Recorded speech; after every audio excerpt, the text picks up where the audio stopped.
Okay, let's take a look at number 11. Here we will be solving literal equations for a specific variable. So we're solving for one variable in terms of the other variables that are present. What we would really like to focus on is to make sure if we're solving for x that we isolate this term. So we would like that all by itself on one side of an equation. So we will add 2a to both sides, and we have 10x is equal to 3a plus 2a. Actually, I'll just go ahead and add those together, but you can see that that would be 5a. And then we will divide both sides by 10. And x is equal to 5/10 a. So x is equal to 1/2 a. This is also equal to a over 2. Okay, let's look at number 12. Here we're going to be solving for y. So this is the term we need to isolate on one side of the equation. So what we will do, we will subtract 3x from both sides.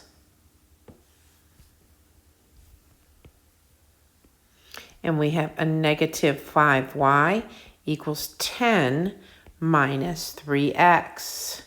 Now we will divide both sides by negative 5. And so we will divide every term by a negative 5.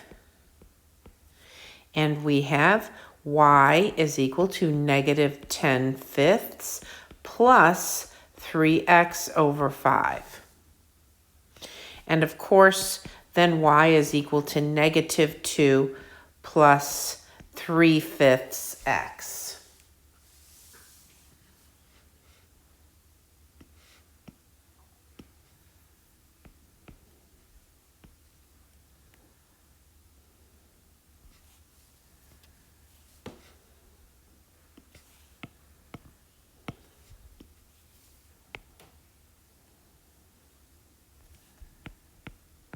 Okay.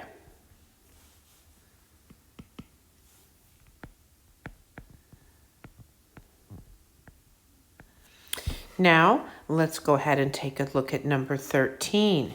Here, we are solving for z. And as you can see here, we want to isolate the term with z in it. Okay, we can't separate that addition at this time. So the first thing we're going to do, and let me go ahead and just rewrite this. Or we could go ahead and distribute the z. Why don't we do that? And now you can see that this is our z term. So now we're going to subtract 3/2 from both sides.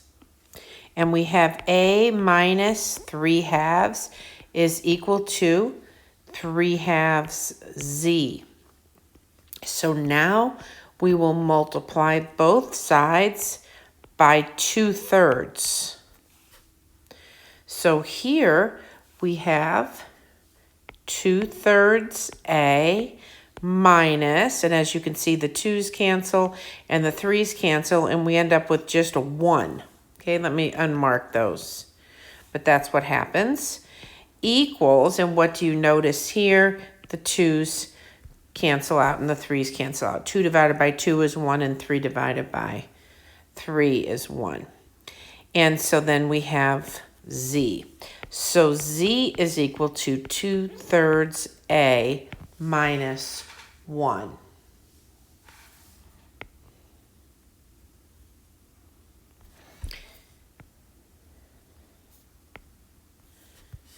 Okay, let's go ahead and look at number 14. Now, what do you notice in number 14? In number 14, if we're solving for x, we have this x term and this term with an x. Let me go ahead and just use that yellow. That didn't look as good. Solve for x, And there's a term with an x, and there's a term with an x. So now we'll go and we will subtract 2px from both sides. And we end up with 3x minus 2px, and we still have that plus 4a over there is equal to 1. Now we'll subtract 4a from both sides, and we end up with 3x minus 2px equals 1 minus 4a. Now keep in mind this x term is what we need. This x variable is what we need. So let's go ahead and factor that out of both of these first two terms. And you can check this. You can actually say 3x minus 2px. So you can actually multiply it to make sure you have that correct. And you guessed it, we will divide both sides by 3 minus 2p. And we end up with x is equal to 1 minus 4a over 3 minus 2p.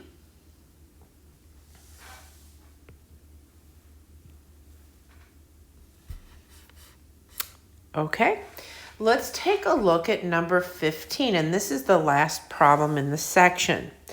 A car gets 37 miles per gallon on the highway and 29 miles per gallon in the city. Okay, the amount of gas used in gallons is given by, and so this A represents the amount of gas used, and that's in gallons, is equal to 1/29th C plus 1/37th H. And C is city miles, and H is highway miles. So I suggest always writing this on your equation so that you know what you need to solve for.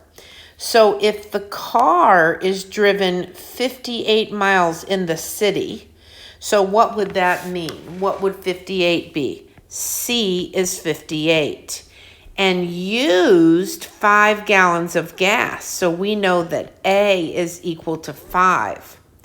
How many, remember we're finding out how many highway miles were driven. So we're looking for H. So let's do that. I'll go ahead and write this equation down so that you can sort of see it all happen. So A is 5. C is 58, and we are solving for H. So our goal is to get this term all by itself. Okay, so what we can do, if you want to take your calculator, and again, it's really, really handy to use your calculator to multiply 58, and I'm just going to divide 58 by 29 and math frac that, and you can see that it's 2.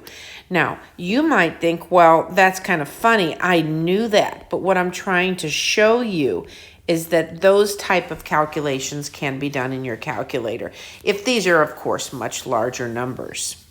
So now, let's go ahead and subtract 2 from both sides. And again, it's this H term that we would like to keep. And now we have 5 minus 2, which is 3, equals 1/37th H. And now we will multiply both sides by 37. And as you can see, those 37s cancel, and we get H is equal to 3 times 37, which is 111. Therefore, that's what those three little dots in a triangle mean. 111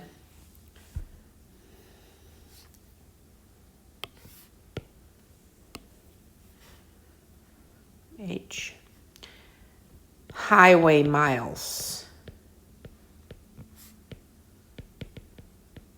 were driven.